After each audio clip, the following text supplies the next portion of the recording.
O anticristo. Esse é um tema profundamente enraizado na teologia cristã. É descrito nas Escrituras como uma figura de grande engano e maldade, destinada a se opor ao reinado de Jesus Cristo e a desviar os fiéis do caminho da verdade.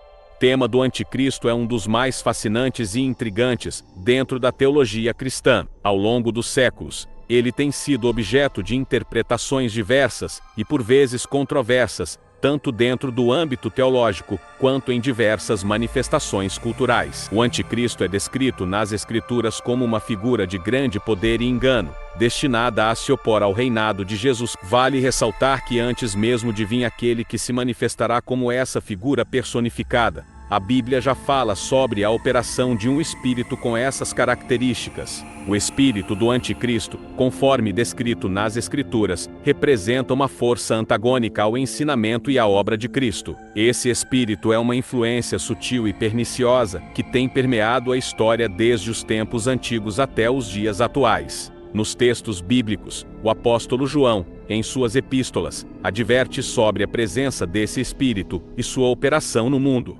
Ele alerta para a existência de falsos profetas e anticristos, que se manifestam através de ensinamentos distorcidos sobre Jesus Cristo e sua obra redentora. O espírito do anticristo busca subverter a verdade, negar a divindade de Cristo e minar a fé dos crentes. Este espírito se manifesta de várias formas, incluindo a negação da encarnação de Cristo, a rejeição de seu sacrifício expiatório na cruz e a recusa em obedecer aos seus mandamentos. Ele promove valores contrários ao Evangelho. Como o conceito do anticristo evoluiu ao longo do tempo, influenciado por interpretações teológicas, eventos históricos e contextos culturais. Enquanto alguns o veem como uma figura individual que ainda está por surgir no cenário mundial, outros o interpretam como um símbolo do mal e da oposição a Deus, que tem se manifestado ao longo da história. Independente da interpretação específica, a figura do anticristo desperta um senso de alerta e expectativa entre os cristãos, que aguardam o cumprimento das profecias bíblicas e o retorno triunfante de Jesus. Hoje, exploraremos as diferentes visões teológicas sobre o anticristo,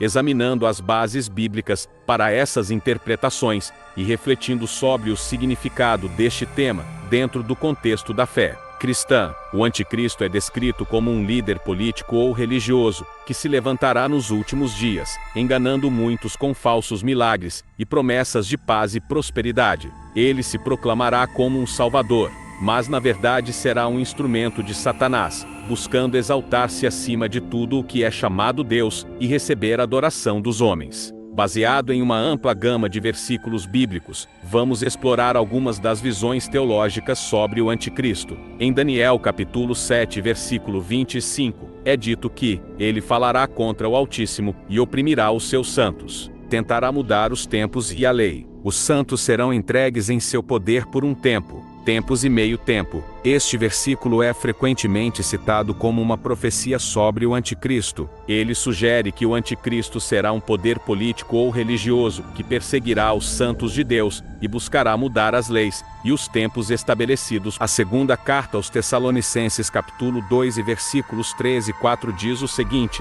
ninguém de maneira alguma vos engane, porque não será assim sem que antes venha a apostasia, e se manifeste o homem do pecado, o filho da perdição, o qual se opõe, e se levanta contra tudo o que se chama Deus, ou se adora, de sorte que se assentará, como Deus, no templo de Deus, querendo parecer Deus. Neste trecho, Paulo adverte sobre o surgimento do homem do pecado, identificado comumente como o anticristo. Ele descreve o anticristo como alguém que se opõe a Deus e tentará se estabelecer como uma divindade, exigindo adoração. Já a passagem de Apocalipse capítulo 13, versículos 5 a 8 diz o seguinte: e foi-lhe dada uma boca, para proferir grandes coisas e blasfêmias. E deu-se-lhe poder para agir por 42 meses. E abriu a sua boca em blasfêmias contra Deus, para blasfemar do seu nome, e do seu tabernáculo, e dos que habitam no céu. E foi-lhe permitido fazer guerra aos santos, e vencê-los. E deu-se-lhe poder sobre toda a tribo, e língua, e nação, e todos os que habitam na terra o adorarão, esses cujos nomes não estão escritos no livro da vida do Cordeiro, que foi morto desde a fundação do mundo. Este trecho descreve a ascensão do Anticristo, sua blasfêmia contra Deus e sua perseguição aos santos. Ele será adorado por muitos, mas aqueles cujos nomes estão no livro da vida permanecerão fiéis a Deus. Observando ainda o livro Apocalipse no capítulo 19 e versículo 20 diz que, e a besta foi presa, e com ela o falso profeta, que diante dela fizera os sinais com que enganou os que receberam o sinal da besta, e adoraram a sua imagem. Estes dois foram lançados vivos no lago de fogo que arde com enxofre. O destino final do Anticristo e do falso profeta é serem lançados no lago de fogo, símbolo do juízo final e da condenação eterna.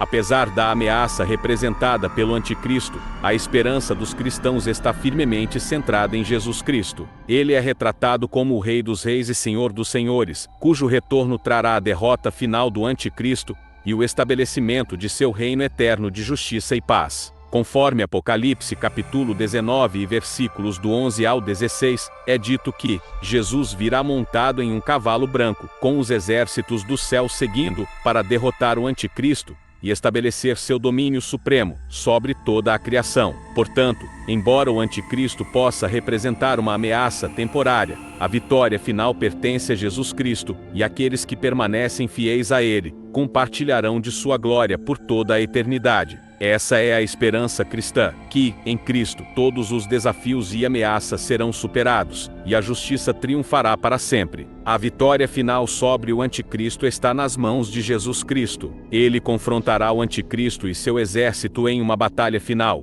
conhecida como a Batalha do Armagedon. Neste confronto épico, o poder do Anticristo será quebrado, e ele será derrotado juntamente com seus seguidores. A derrota do Anticristo não apenas simboliza o triunfo do bem sobre o mal, mas também marca o início de uma nova era de paz e justiça, sob o governo de Jesus Cristo. Ele estabelecerá seu reino na terra, onde não haverá mais dor, sofrimento ou injustiça. Assim, o Anticristo, embora possa parecer poderoso e influente por um tempo, é apenas uma peça passageira no plano divino de redenção. Sua derrota é certa, e sua existência serve como um lembrete do poder supremo e da soberania de Jesus Cristo sobre todas as coisas. A vitória final é dele, e aqueles que permanecem fiéis a ele compartilharão da sua glória para sempre.